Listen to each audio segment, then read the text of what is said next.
So an alligator snapping turtle, as the name suggests, is a turtle, but it is the largest freshwater turtle in North America. The whole deal is they've disappeared, we've built dams, and there's no way that they can naturally recolonize these areas. It's actually currently being considered for listing under the Endangered Species Act. So if we can get more populations going, we could potentially head off a listing, or in the event that it does get listed, delist it from the Endangered Species Act.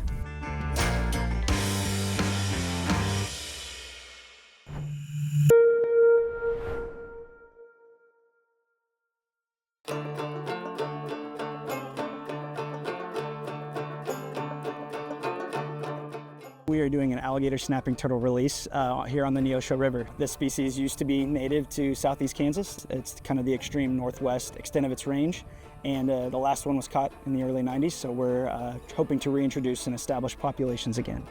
They stay submerged in the river for most of their life. They will come out to nest in the early spring, and the females usually come out in the middle of the night, dig a nest, and then they're going right back in the water. But if you happen to come across one while they're nesting, you leave it alone and it's going to be just fine.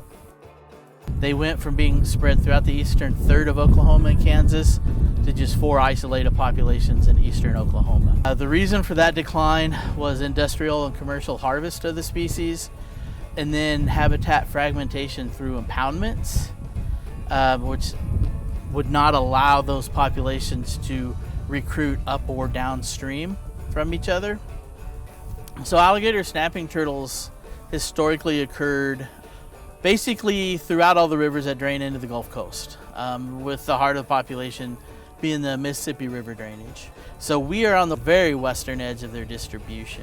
From a management or conservation standpoint, it's pretty widely recognized that individuals in these what we call edge populations are really important, because those are the individuals that tend to be kind of the outliers, the explorers, the ones that tend to wander. And they might have a little different genetic makeup than what you see in the core population. You know, something that makes them wander out, makes them spread. When you begin to really shrink a population, you're losing a lot of that what we call genotype diversity, the diversity of genes found in that population, because you're cutting it off. Your population's getting smaller and smaller and smaller, and you're losing all those individuals at the edge. And so that's where this, in some ways, these individuals are really important. Specifically for Kansas, I mean, it has its specific role within the ecosystem that's not there anymore. They're a scavenging species, so they will predate on fish, they will predate on mussels and turtles, but they're also pretty good scavengers. So eating dead and dying animals, as well as seed dispersers within the environment. So they're omnivorous, and they will eat aquatic vegetation and disperse those seeds throughout the river system. Success for step one is going to be survival, which is why we're releasing older turtles today. Some of the work that the researchers at Missouri State that we're going to be working with on this project have shown that basically once turtles get above a certain size, it's really hard for other things to predate on them, whereas if you release hatchlings, they will get eaten pretty quick. And so these, as I said earlier, are about 10 years old, and the first step will be survival, which we think at this size, really high chance of making it.